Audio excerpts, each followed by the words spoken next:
Over the past few months, I've been saving up free experience on my free-to-play account. I'm currently sitting at 1.4 million XP, and we're not going to be sitting at that much in just a moment, as I'm going to have my hands on the new Tier 10 Polish Tech Tree Medium, the CS-63. Today's video, I'll be giving a full review of this tank, letting you know the strengths and mostly the weaknesses of this vehicle. Hopefully, it won't be as bad as it was when I tested it, but I'm gonna be real, it seems pretty similar. So let's spend my XP. We gotta, first of all, research all these tanks.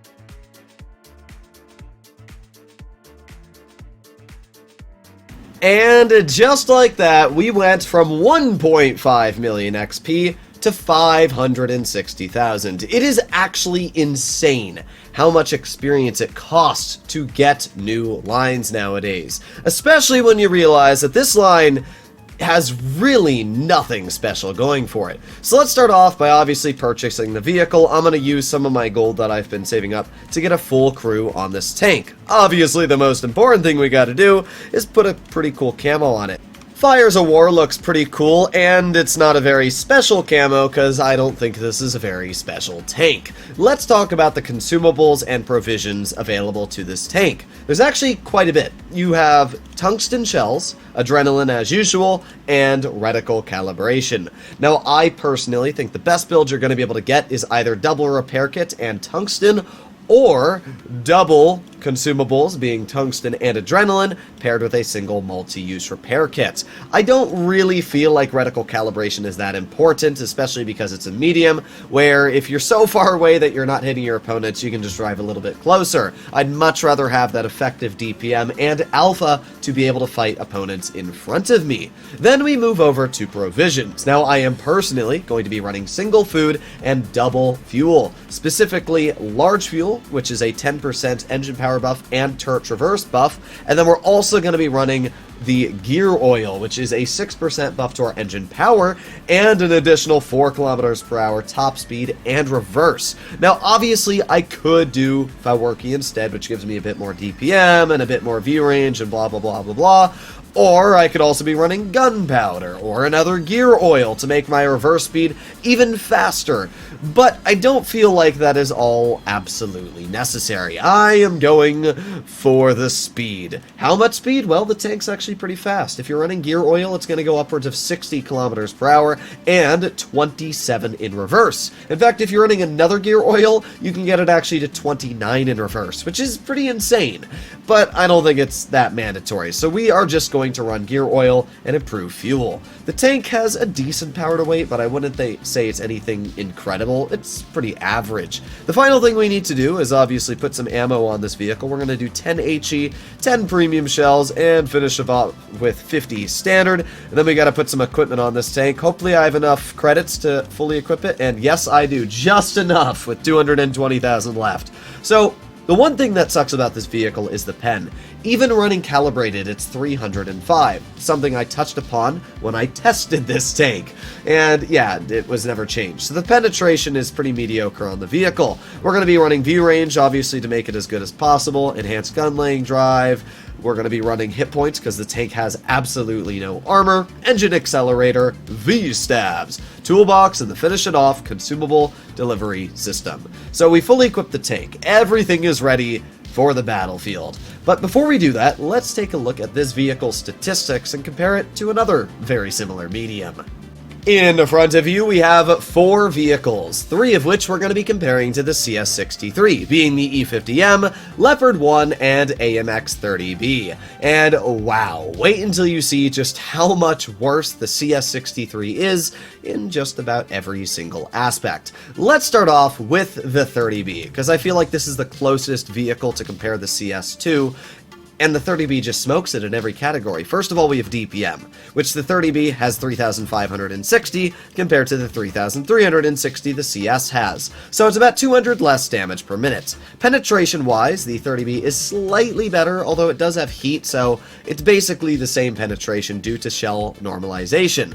So not too much of a difference there. Alpha-wise, they're also very similar at 350 compared to 340. What's not the same is shell velocity. The AMX AMX-30B has 1247, which is quite a bit less than the Leopard 1 and E50M, but quite a bit better at 25% more than the abysmal 1000 the CS-63 is running. I actually looked at the shell velocity and very briefly swapped my equipment to supercharger on the tank because I saw how bad it was, but even with supercharger, it's still only 1300 less than the E50M and Leopard still. So that's actually really disappointing. Okay, aiming time is exactly the same as the 30Bs, but its dispersion is 10% worse, its on-movement dispersion is worse, and its gun depression is worse. Top speed is 56, even running gear oil at 60, and its power to weight is literally half of the 30Bs. Yes, half of the 30Bs. Its traverse speed is worse, its terrain resistances are worse. I don't really get it. And the hit points are the same. I should also point out that the 30B is covered in spaced armor, so you're not going to be able to HE it in the sides, and the 30B actually has a stronger turret, meaning that you'll actually get more bounces hull down. So there is literally not a single disadvantage that the AMX 30B carries over the CS-63. There's not a single reason why I would ever play a CS when the 30B exists. Okay, well, let's get rid of the 30B. How about we compare the CS to the E50M? Okay, they feature the same damage per minute, but obviously the E50M has a way better shell velocity, 50% more. Aiming time, the same. Dispersion, better. On-movement dispersion, basically the same, only 0.01 difference. Gun depression, the same. Top speed, better. Although it's the same before running gear oil. Okay, how about effective power to weight? Oh yeah, that's right, still better for the E50M. Like, what? How is a German, almost super heavy of mediums more mobile than the CS-63? It just doesn't make sense. So once again, in basically every stat, the E50M is better. It has the same DPM, but better overall accuracy. Its aiming time's the same, and the vehicle is faster, yet having much more armor and the same gun depression. Alright, compared to the last vehicle, the Leopard 1, 20% more DPM, and obviously it's got way better pen at 300 compared to the 290. Not only that, but it's got better shell velocity. Its aiming time is slightly worse, but it doesn't matter when you're on move. Dispersion is literally 30% better. The dispersion as well is 17% better base, while featuring a top speed that trumps it at 65, with an effective power to weight that is once again basically double of the CS-63. Again, there is really very little of a reason to grind this tank. And you might be saying, well, what about the tank's armor? Is it that much worse or better than a Leopard 1's? And honestly, no. It really isn't better than a Leopard 1. The turret armor is 115 millimeters. That's it. And sure, it's rounded, but it's not strong. It's not like the TVP where you got a troll mantlet. Basically, if you hit anywhere but the gun, you're going to pen this tank, even while using gun depression. So, that's where we arrive to today's video, playing in what I believe to be the Object 260 of mediums, the most average of them all. I do not understand why anybody would ever grind or play this tier 10 when you have so many others at your opportunity.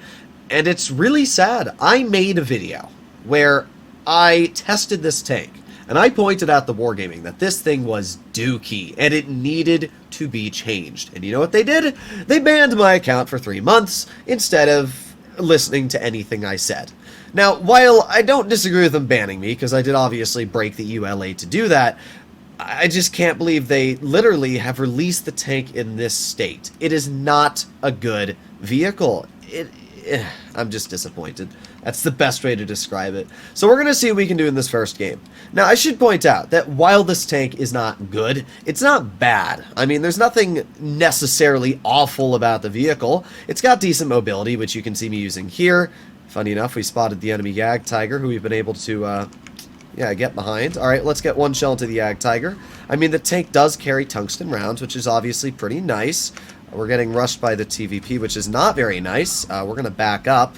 I hate TVPs. Now, the reverse speed is obviously great, and I've also just realized that I can't reverse up that. Well, that sucks. Side armor is also pretty dookie on this vehicle, you'll notice, but hey, we got a pretty troll bounce somehow. Apparently this TVP just doesn't know how to aim, because that wasn't really that hard of a shot for him to hit. But I'll take it. I should point out to you that the armor on this vehicle is not good. The entire lower and upper plate is a very easy penetration. It just appears that TVP had no clue what he was doing. But I'll take it. I mean, we're not dead, and we've been able to get out some damage this game. We got the 183 spotted. I'm hoping he's not looking this way, but it's very hard to tell, and unfortunately, he's probably going to get unspotted before. Oh, no, he is looking this way. Alright, well, let's just get one shell into the enemy 183. At this point, I'm not really sure how I want to take advantage of this situation. We don't have armor to, get a bounce here at all. But the good news is that the 40-05 is ripping the 183 a new one. Something you'll notice about this vehicle is that it does not have good dispersion. It's .317. It's actually really bad dispersion. And yeah, we lower that shot, which is quite annoying. I'm going to ignore the 183, let my 92E1 finish him off, because it looked like he really wanted to. We're going to get behind the Kampfpanzer. Again, you can see the quite just mediocre dispersion, not really helping us whatsoever here. But we are able to get to the side of the Yag, which is, I guess, decent. We're going to put on our tungsten in just a moment here. There you go. One nice shot into the Yag, and now we're going to roll over here. Alright, well, let's get a nice shell into the Kampfpanzer. A nice 405 roll-a-rooney into you. We're not dead, which is the one good thing. Let's get another nice shell into the KPZ. And let's see if we can get another bonker. The one thing I will say that I actually do like about this tank is the reverse speed. This is really cool. Being able to reverse this fast does actually feel pretty incredible.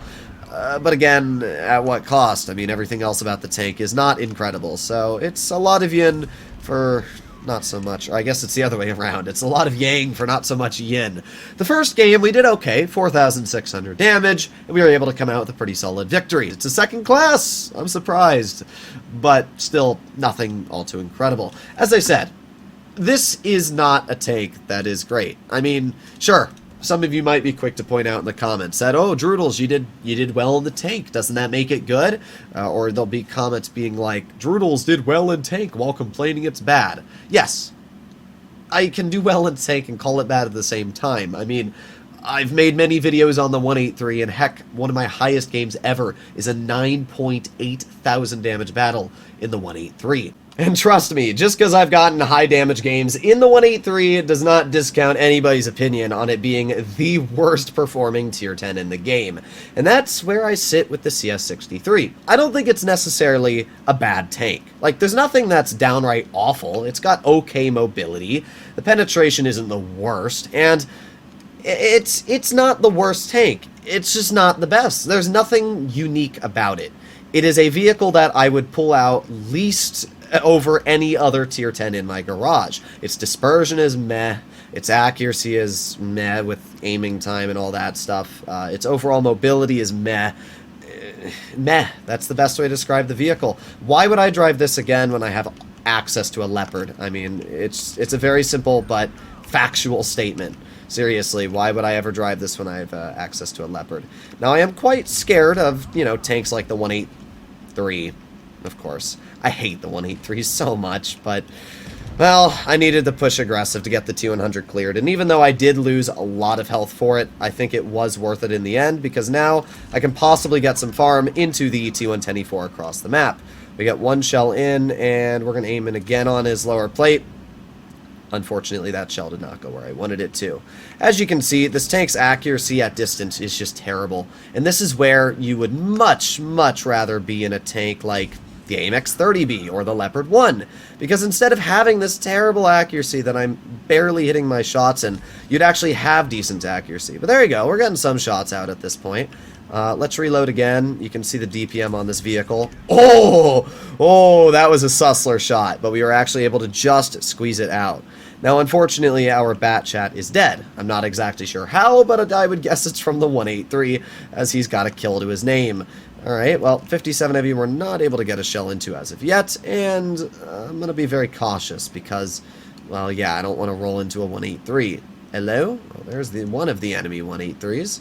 I don't know where the other is. Is he still over here? No, it does not appear so. Alright, let's go for a tracking shot. nice shell into his track wheel, and it doesn't look like he actually has a repair kit, so we're going to aim it on his track wheel again. There you go, another nice tracking shot. This is where, obviously, being good with your aiming is very, very important. Let's put on our tungsten, or not, I must have misclicked it, but that's fine. We've already gotten a decent chunk of damage into this enemy 183, and, well, looks like a Stritzvon K is going to YOLO us, so... yeah, not necessarily what I would consider fun. The Stritzvon is still an incredibly nasty vehicle. While it may obviously not be as strong as it used to be, it's still very, very solid. Alright, well, we got one shell into his tank. The nice thing is that we do have really good reverse speed. Trying to track the Stritzvon, but clearly the shells are not going exactly where I want them to. Let's see if we can bait a shell from his vehicle. Oh, no, and now we're tracked. Well, that is most likely the end of me, unless we can back up. Oh, okay, we were actually able to reverse. Well, we're not dead. I mean, that's the only good news I have here. Let's just try and reverse out. As I said, the one nice thing about this tank is that reverse speed. The problem is the Stritzvon's quite immobile heavy. Because of that, it's not a tank that I really want to, go up against. Oh, boy. No, there's no way he's that bad. Back up! Oh! I thought he was going to be further up, because it's immobile heavy. But he just wasn't. I'm hoping... Yes! Alright. Our VK lives, and because of that, he's going to kill the 183. So, we did okay. To be fair, I could have just left the Stritzvon, and that's my fault. I definitely could have used the mobility on the tank, went and fought the mouse, or whatever. But, I don't know. I farmed a decent chunk off of him, so I really can't complain.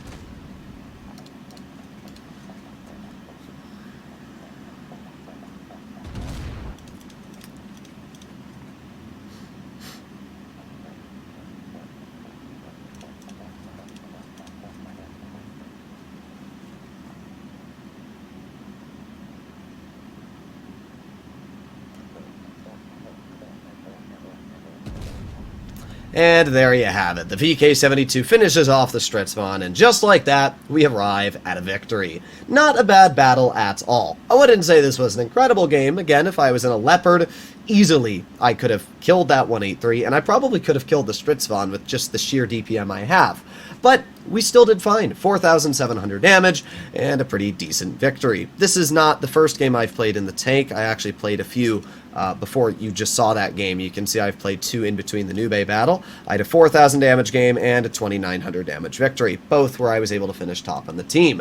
At the end of the day, I don't think this is a bad tank. It's just not a good tank. Like, the majority of you will benefit much more from grinding a 62A after the massive changes, an Object 140 for the DPM, a Leopard for the DPM, the AMX 30B for both.